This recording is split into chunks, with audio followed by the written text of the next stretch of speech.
A gente começa a edição de hoje falando de um caso que assusta muito quem tem criança em casa. Um menino de 13 anos de idade morreu com uma grave infecção por uma bactéria. A Polícia Civil está investigando, inclusive, esse caso e a gente vai conversar com a Ana Lídia Araújo, que vai trazer todos os detalhes sobre essa denúncia que foi feita, inclusive, na Polícia Civil. Boa noite, Ana Lídia. Conta tudo pra gente. Oi, Kenzo, boa noite para você, boa noite para todo mundo que nos acompanha. Eu conversei durante essa tarde com os pais do Miguel para entender melhor tudo o que aconteceu. O Miguel era um menino de 13 anos, muito alto, forte, que tinha um sonho, Kenzo, de ser jogador de futebol. A gente entrou no quarto dele, viu as medalhas que ele colecionava, inclusive certificados, porque era um menino que tirava notas altas, um menino muito amado pela família dele, Kenzo. Até que ali no meio de outubro, ele começou a apresentar alguns sintomas gripais. Como ele já era um menino que tinha rinite, a mãe tratou em casa mesmo, com remédio para dor de cabeça, até que esses sintomas pioraram, Kenzo. No dia 14 de outubro de 2024, a mãe do Miguel, o pai do Miguel, levou o menino até um hospital particular que fica no Lago Sul, aqui no Distrito Federal.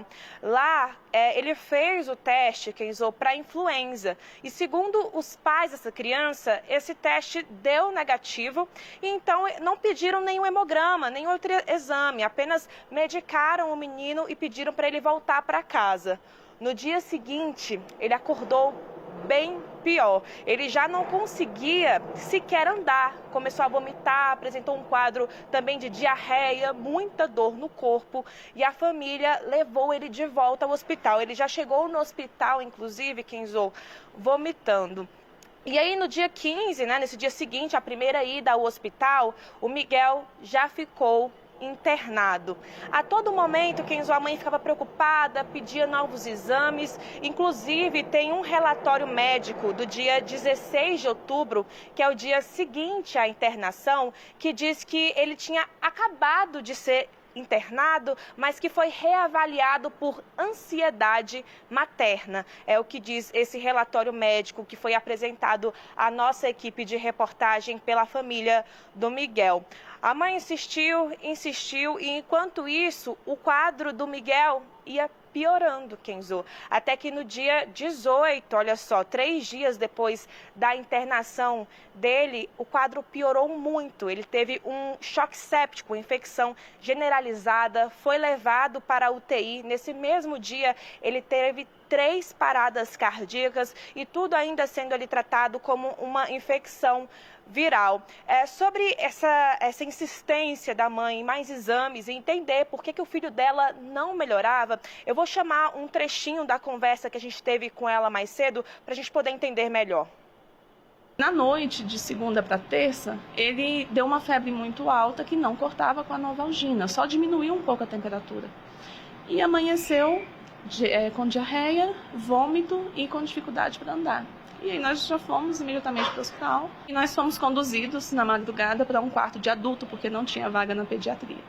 No outro dia, um médico, que era até do pronto-socorro noturno, ele não viu meu filho durante o período noturno. Ele não viu em momento algum meu filho lá, enquanto a gente estava no box. Aí no outro dia, pela manhã, por volta de 6 horas, 6h30 da manhã, ele esteve no quarto. Eu já estava até abrindo uma ouvidoria, porque não tinha ido nenhum médico ver ele. E aí ele chegou, olhou meu filho, falou que ia discutir com a médica intensivista. E aí por volta de umas 9h30, ela apareceu no quarto, falou que o quadro dele era viral e gastroenterite, que naquele caso só fazia hidratação. E medidas de suporte para controlar a febre, que era quadro viral, não se tratava com antibiótico. Ele estava com muita dificuldade, ele sentia, eu não sei se é dor ou incômodo, ele reclamava, como ele não estava falando, mas ele fazia assim, né, tipo assim, mamãe, tá ruim aqui. E a gente via que ele puxava assim, e aí eu falei com o médico, doutor, não seria o caso de um raio-x? E se ele tiver com pneumonia, se ele tiver com alguma coisa? E aí o médico falou que aquilo era em consequência da tosse que ele estava, era uma dor muscular. Mas também não investigou mais, não solicitou mais nenhum exame, nem esse raio-x que a gente solicitou. E também eu questionei porque a barriguinha do meu filho já estava um pouco inchada, eu estava achando muito estranho, não estava normal aquilo. Mas somente depois que a gente soube que aquilo já era os rins dele parando de funcionar. Ana Lídia, que tragédia, que tristeza para essa família, né? A gente está acompanhando aí o relato da mãe do Miguel. Miguel, um adolescente de apenas 13 anos, que começou a apresentar esses sintomas, né? E sintoma de uma rinite alérgica primeiro, né? Sintomas gripais. E aí ele deu entrada no hospital particular, então no Lago Sul. Para você que está chegando agora, a gente está atualizando vocês de uma notícia muito triste, porque a família do pequeno Miguel, de 13 anos, está denunciando um caso de negligência médica dentro de um hospital particular que funciona no Lago Sul. A Polícia Civil, inclusive, já está no caso, apurando essas investigações para entender o que de fato aconteceu, né? Como é que foi a cronologia, o que aconteceu, quais foram os atendimentos, houve negligência por parte dos médicos, houve negligência por parte do hospital nesse atendimento, nesse acolhimento.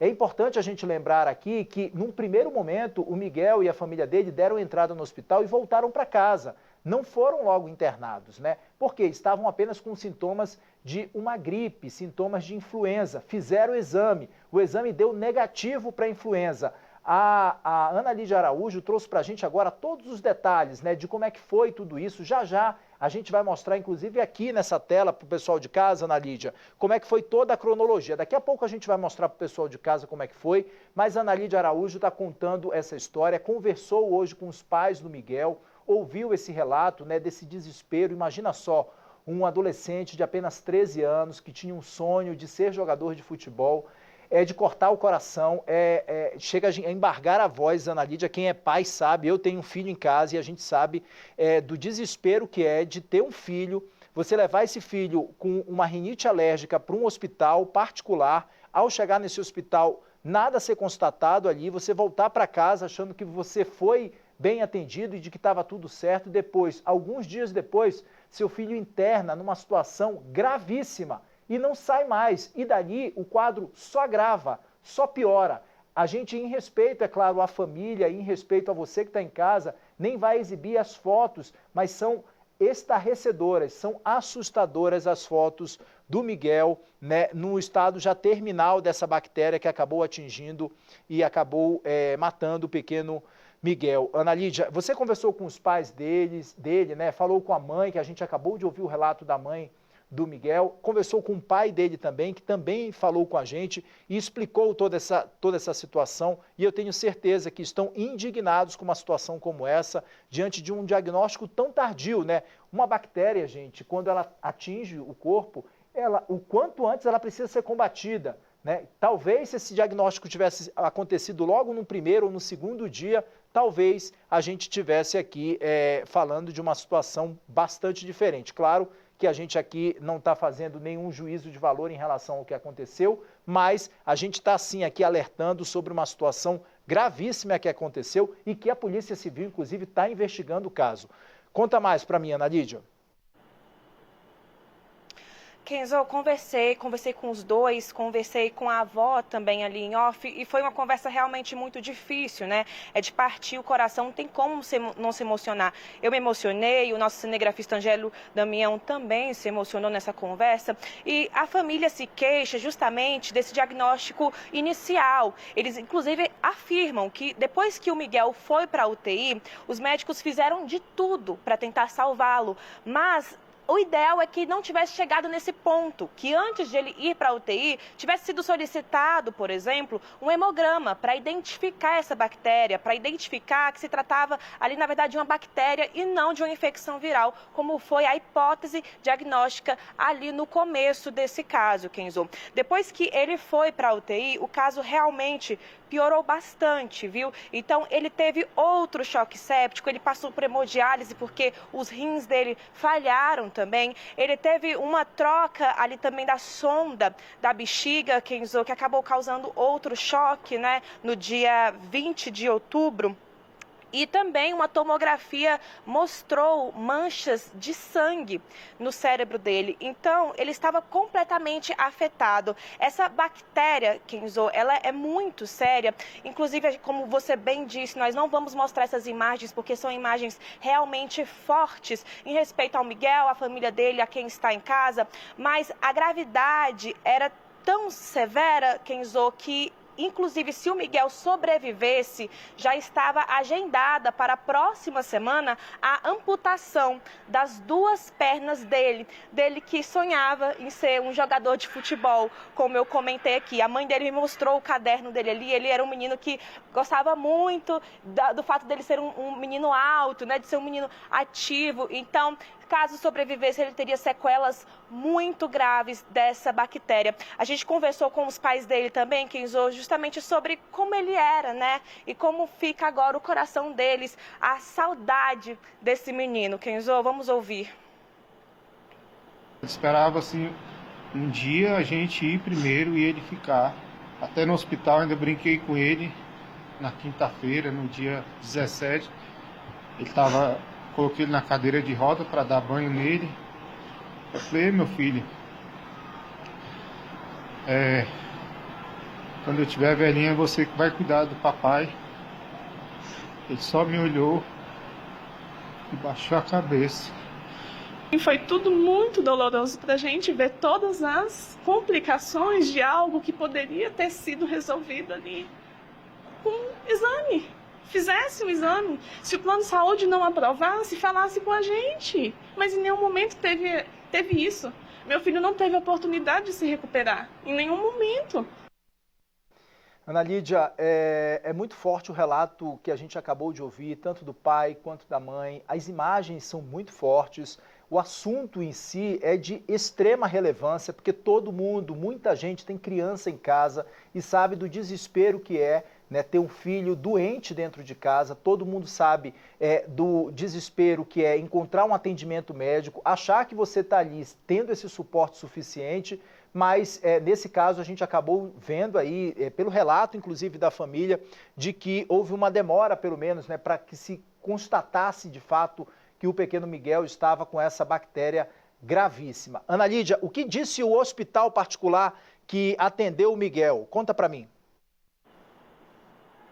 Kenzo, em resposta ao Tá Na Hora DF, o hospital disse que, em respeito à privacidade e confidencialidade do caso, eles não divulgam informações sobre o histórico de saúde dos pacientes, conforme determinam as normas éticas e legais de sigilo médico. Nós questionamos novamente com relação a essa acusação da família de negligência médica e ainda não tivemos um retorno, mas o caso é investigado pela 10ª Delegacia de Polícia. Recebi agora também a informação, Kenzo, que em resposta a esse questionamento que nós fizemos da negligência médica, a única resposta que eles vão dar até o momento é essa, de que não podem dar mais informações por conta da privacidade e confidencialidade do caso. Ana Lídia Araújo está acompanhando com a gente aqui ao vivo e trazendo todos os detalhes sobre esse caso que está sendo investigado pela Polícia Civil. Para você que está chegando agora, a gente atualiza você sobre o cenário do que nós estamos tratando. Um adolescente de apenas 13 anos deu entrada no hospital particular no Lago Sul em outubro do ano passado e, ao dar entrada ali com sintomas gripais, de coriza, né, estava apresentando ali também sintomas de uma rinite alérgica. Esse adolescente foi atendido, retornou para casa. Depois a família percebeu que estava tendo um agravamento do caso, porque outros sintomas começaram a aparecer, como, por exemplo, vômito, náuseas, né? Ele começou a se sentir muito mal, não conseguia nem se levantar, não conseguia se alimentar também. Retornou para o hospital, aí sim foi internado e depois de tudo isso, o caso dessa criança acabou agravando ainda mais, né? O Miguel foi agravando a cada dia que passava. Por isso, a gente está aqui trazendo para vocês o relato da mãe, como vocês ouviram agora há pouco, falando sobre esse desespero de ter um diagnóstico, de saber que bactéria era essa, o que o filho dela estava passando, por que ele estava agravando a cada dia e essa resposta não vinha, segundo o relato da família. Do pai também em desespero por conta da perda de um filho de apenas 13 anos de idade, que tinha uma vida inteira pela frente e vários sonhos a conquistar. E agora, vocês estão acompanhando aqui o relato que a Ana Lídia Araújo está trazendo para a gente sobre o posicionamento do hospital. Nós fomos atrás de uma resposta do hospital que funciona no Lago Sul, para entender por que o atendimento aconteceu dessa forma, o que houve, se houve negligência, se não houve, se foi aberta alguma sindicância administrativa para apurar o caso. O hospital informou apenas que não entra em detalhes em relação aos prontuários médicos de pacientes que dão entrada nesse hospital particular. Nós reiteramos o pedido ao hospital, porque nós explicamos que o hospital está sendo, inclusive, investigado pela Polícia Civil sobre negligência. O hospital retornou esse e-mail informando que não vai entrar em detalhes, não vai se pronunciar nesse momento sobre esse caso desse menino de 13 anos. Ana Lídia, agora a gente vai trazer para o pessoal de casa a cronologia, para que você entenda como é que foi o avanço dessa doença, para que você entenda como é que o Miguel se comportou ao longo dos dias. Obrigado, Ana Lídia. Olha só, o estado de saúde do Miguel, no dia 11 de outubro, o Miguel teve sintomas de coriza, né? Coriza, febre, a família achava que ele estava com uma rinite alérgica. 3 dias depois, no dia 14, ele deu entrada no hospital e aí descartaram, então, a influenza no Miguel. No dia 15, no dia seguinte, ele voltou para o hospital. Aí ele foi internado, com vômito, diarreia, unhas roxas e fraqueza nas pernas. No dia 18, 3 dias depois, o Miguel foi para a UTI, gente. 3 dias depois dele ser internado, ele deu entrada na UTI. Sofreu 3 paradas cardíacas. E o primeiro choque séptico foi constatado no dia 18 de outubro do ano passado. No dia 19, na UTI, foi confirmado que o Miguel estava com influenza. Aí foi confirmada a influenza. Seguimos aqui a cronologia que diz o seguinte, no relatório médico, que no dia 20 foi diagnosticado que ele tinha uma infecção por uma bactéria, Streptococcus pyogenes, tá? Essa era a bactéria que estava no Miguel. No dia 22, 2 dias após, a bactéria avançou e a tomografia apontou, inclusive, que o cérebro do Miguel, de 13 anos, já tinha sido afetado. 2 dias depois do diagnóstico pela bactéria. No dia 7 de novembro, o Miguel foi ele passou por um processo de traqueostomia, tá certo? Passou pelo processo de traqueostomia e trocou ali a sonda da bexiga e ele teve, então, um segundo choque séptico, tá? O que é o choque séptico, pessoal? São sintomas que acabam apresentando nesse paciente por conta de uma infecção mais generalizada no corpo desse paciente. E no dia 9 de novembro, o Miguel acabou morrendo, não resistiu e acabou morrendo. Essa aqui foi a cronologia, então, de como tudo isso aconteceu. Daqui a pouco a gente vai trazer, inclusive, para vocês o que explica um infectologista. Será que a gente já consegue colocar para o pessoal de casa aí o que disse um infectologista que trabalha em hospitais renomados aqui do Distrito Federal? E ele falou sobre essa bactéria que o Miguel contraiu aí e foi identificada no hospital. Vamos ver? Pode rodar. O Streptococcus pyogenes é uma bactéria gram-positiva. Ela pode causar uma gama de infecções, por exemplo, uma faringoamidalite, uma escarlatina ou mesmo doenças invasivas graves que podem levar até a pessoa à morte. A transmissão ocorre de pessoa para pessoa por meio de contato direto com gotículas respiratórias ou se a gente tiver alguma secreção na nossa pele que contenha o Streptococcus pyogenes, quer de pessoas sintomáticas ou assintomáticas. Existem métodos microbiológicos para dar o diagnóstico de uma infecção causada pelo Streptococcus pyogenes. Além do que, temos tratamento com antibiótico para tratar essa bactéria. Olha,